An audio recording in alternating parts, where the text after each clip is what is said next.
So let's look at one more example of finding the volume of a solid by integrating over a region. The problem tells us that we'll use an improper double integral to find the volume of the solid. The function is z equals e to the minus x plus y over 8, and we're told that x is between 0 and infinity, and y is between 0 and infinity. So to set up this integration,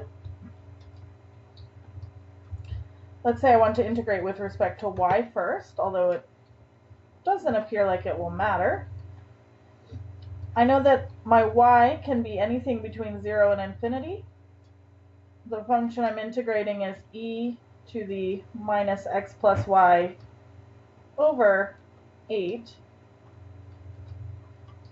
And then if I think about my bounds for x, well, I'm also able to go from 0 to infinity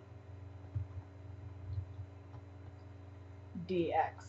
So from the picture, it's clear that I'm getting the full first quadrant of my xy plane. And I have a double improper integral, so I know I'm going to be using limits. So I'll say this is equal to limit n goes to infinity. I'm also going to say m goes to infinity. Integration from 0 to m, those are my bounds for x. 0 to n are my bounds for y. And my function, e to the minus x plus y over 8 dy dx. Since I want to integrate with respect to y first, I thought it might be helpful to rewrite this one more time. Limit n go to infinity, limit m go to infinity, integration 0 to m, integration 0 to n, and I'm going to say this is e to the minus x over 8 times e to the minus y over 8 dy dx. Because I'm integrating first with respect to y, I'm going to treat e to the negative x over 8 as a constant. So this will be limit n goes to infinity, m goes to infinity, integration 0 to m. I'll go ahead and take an antiderivative. So I have my constant. And then the antiderivative of e to the minus y over 8 is going to be e to the minus y over 8. Then I'm going to divide by minus 1/8. So that's multiplied by negative 8. I want to evaluate that between 0 and n, and then I'll integrate with respect to x. So that's equal to the limit as n goes to infinity, m goes to infinity, integration 0 to m, e to the minus x over 8. My upper limit is n, so I write minus 8e to the minus n over 8. And then I subtract, but I'm subtracting a negative, so that's plus 8e to the 0 dx. And so that's limit n go to infinity, m go to infinity, integration 0 to m, e to the minus x over 8.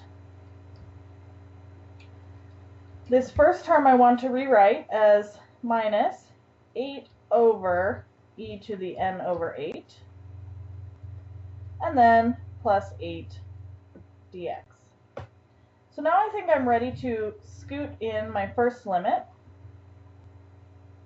Outside I'm still going to have limit m goes to infinity, integration 0 to m. But now I have inside limit n goes to infinity, my constant e to the minus x over 8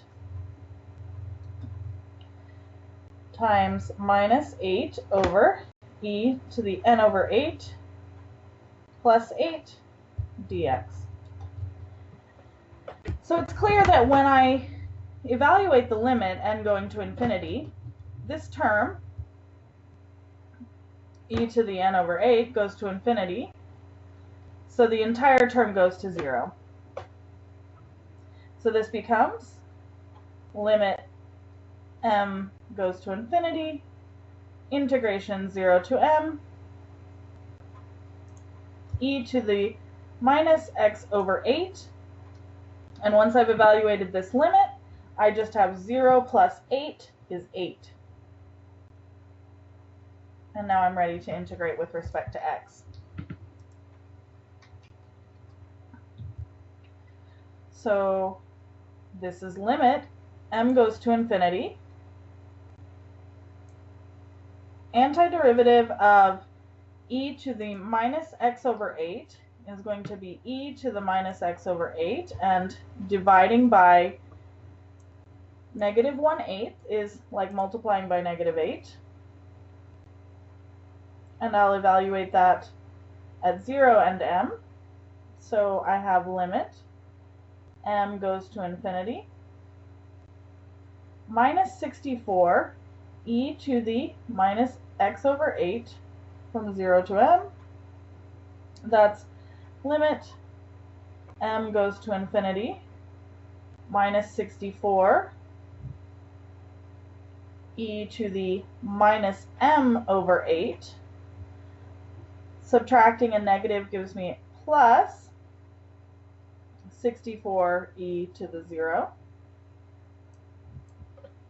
So again, I know that I can move e to the minus m over 8 to the bottom of the fraction. So this becomes limit m goes to infinity minus 64 divided by e to the m over 8 plus 64.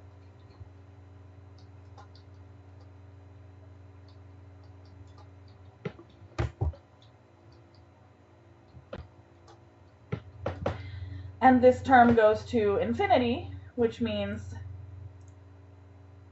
the entire fraction goes to 0. So this just becomes, once I evaluate the limit, 64. So the answer to the question is 64. That is, 64 is the volume of the indicated solid.